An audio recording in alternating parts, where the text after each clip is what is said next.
Thanks so much, Sharon, for inviting me up, and hopefully everybody can hear me fairly well. I tend to project a little bit, so I'm just going to dispense with the mic at this point in time. We're okay in the back? Yep. Okay, all right.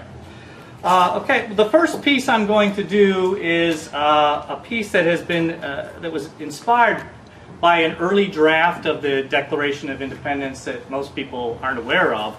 And in that early draft, it said instead of the life, liberty, and the pursuit of happiness, they made reference to life, liberty, and the pursuit of entertainment.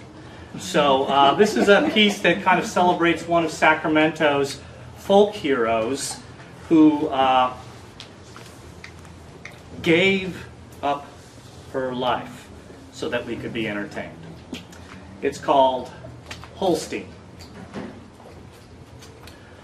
Holstein came as the showcase at the urban ranch, with the pony painting and the chicken petting. She was the main event at the birthing display as the cavalcade of horses marched past the insect pavilion and the butterfly collections, past the exhibit on integrated pest management. Pygmy goats and dwarf goats battled for the top of the livestock lot. Toddlers wore temporary tattoos of salmon. Splash dogs persevered through their crash course with the water. And dachshunds at the Derby grandstanded with the best of them. One's reminded some creatures try too hard and rely on exertion too much. So when Holstein let loose for a wander round the grounds to calm her pregnancy nerves, somebody uttered, "Rampage!" as the word to describe it, and started after her with a honking SUV. "Honk if you love Jesus," the driver seemed to say, but Holstein didn't know Jesus and certainly didn't love him in any extra-bovinary way. Holstein was a nutcase, the on-call vet concluded. She didn't respond to food and hay. She eluded the trap in the tunnel and set off for the midway, where the barkers and the vendors and the blue uniforms lay in wait. And they said, "Put down the cow, she's running through the fair. Put down the cow, she's running through the fair. Put a bullet in her head and then she will be dead. Uh-oh, don't go crazy when you visit there." Now when I go there, a lot of wishes have been wasted in the fountain outside the animatronic dinosaur drama. The T-Rex out in front, doing the meet and greet and eat. The skeleton replicas line up to the left. The photo op is on the right, next to the archaeological dig, where my son finds a peach pit and decides to start a collection. We see live monkeys, long line. Big snakes, nothing. And then we are accosted by the swag that Muggy the Dunkin' Donuts mascot gives. And my son tries his hand at mutton busting, 6 seconds riding a mangy sheep, and then off for the mayhem of the bigger rides at the Midway. The Orbiter, the Hammer, Windsurf, Viper, Magnum, Fireball, Tornado, the Zipper, the Scooter, Flying Bob's Turbo Force, Planet Pandora, Super Roundup, Pole Position, and the Star Dancer. A big pink body puppet starts to slam dance us, and I'm ready to throw punches. I'm tired and impoverished. So I stop off at the foot massager and ask, "Hey, can I steal a little bit of your buzz?" But no, the freestyle motocross jumpers are going to start. One does the sailfish. Another does the tomcat. It's the one-handed Superman, the stripper, the scorpion, dead body, Shaolin, the knocked-out Indian, the sidewinder, the helicopter, the rodeo, heel clicker, and the holy man. And after all that, I think I need a lemonade, but there's only an extreme beverage at the Cranium Freeze. And there I see a diapered infant with his shirt off. His father is holding him up to take a picture while his mom coaxes him to open his eyes. He won't open, and his father is getting impatient. Honey, can't you make him open his eyes? Maybe it's the sound of the supercharged tractor pulling a stack of truck tires, but he won't open. He won't open them to see where they finally cornered Holstein in front of the Golden One performance stage and shot her 11 times, the innards on the black top and the carcass hauled away. Now the commercial tells us great cheese comes from happy cows. It means to entertain us. But if only Holstein could have learned to sing and dance, then she wouldn't have needed to delight the crowds, hoofing it all over the grounds to promote the mystery of birth. While everybody said, put down the cow, she's running through the fair. Put down the cow, she's running through the fair. Put a bullet in her head and then she will be dead. Uh-oh, don't go crazy when you visit there. I said don't go crazy when you visit there. Boom, boom, boom. All right, there's our entertainment number. Okay, the next piece is from my new book coming up. It's called The Century of Travel. And I was at a gas station in Sacramento, and at one point in time when you put your credit card in to buy gas, you would get the voice that would prompt you, begin fueling. And thankfully, after a while, they discontinued that because I had a vision of all across America, right, these automated gas pumps telling us to begin fueling.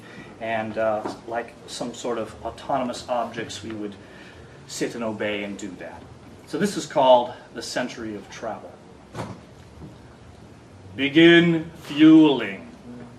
This is the century of travel. I get in my car to show others I can escape. I move through the cities and between them. The dream of a peasant in 1910 breaking clods of dirt with a shovel.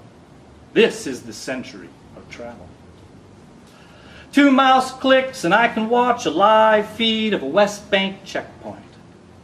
And if I follow the links, I can study a quick time film of an operation on a human heart. As it slows down, I can slow my own, emptying it of the need to race until the needle comes to rest on E, and then I can begin fueling. And the next thing, I'm off like a fiery horse with the speed of light and a hearty hi-yo silver away. Where will this century take me? It whispers in my ear to keep moving, avoid doubt. I must be certain I can make it to the next station to again begin fueling. And I begin, and I let this energy start to use me. I click on a form and fill out my name. How quickly others assail me from somewhere I've never been. Faster than a speeding bullet, more powerful than I can imagine, able to leap from city to city in a fraction of a second. Look, it's a walkie-talkie, it's a cell phone. No, it's the wireless internet, and it rides with me in the rental car and tells me where to go. My destination on screen, I can think of avoiding judgment and how far I'll have to go before I should begin fueling. Oh, begin fueling so I can wait, idling in the mass hysteria of stalled traffic. Begin fueling to deliver some kind of decision the way past heroes would decide. Begin fueling for the last leg of the journey out to the safe hills where all the wires end, where the signals float in the air like viruses and their intuitive spread. Where should I hide when the next pandemic comes calling? Already I sense something gaining on me. I'm avoiding something, escaping into the plan the desert is making for me. I can drive on the flat expanse until I must stop and begin fueling. My ritual at the pump rewards me, and I pray to always be able to begin fueling, because this is the century of travel.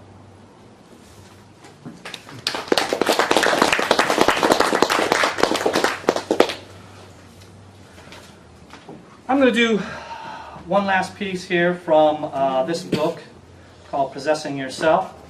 And it's a piece that refers to a phallocrypt. And it is an item, it's a penis sheath that the Donnie tribesmen wear over their penises. And this has become kind of a craze item for people to purchase in the Sacramento area at one particular place. And by all means, I encourage you. They make wonderful Christmas gifts. So, phallocrypt. I decide to run naked on the slip and slide in my backyard. My wife warning me about head and neck injuries. My 2 sons bear all as well, genitals flailing like miniature wings. My wife warns that the neighbors in the 2-story can see over the fence and tell who has been circumcised and who hasn't. But we are a little tribe of suburbanites, unfazed by who is gawking at us, like the Dunny tribesmen of New Guinea, whose phallocrypts must endure 1,000 tourists' photographs. They believe birds and humans once lived together. They have words for only 2 colors. They are great models for us who are trying to simplify our lives, who are still a little confused by all the publicity given to private matters, and all the influence given to men who wear the pants. Thank you very much.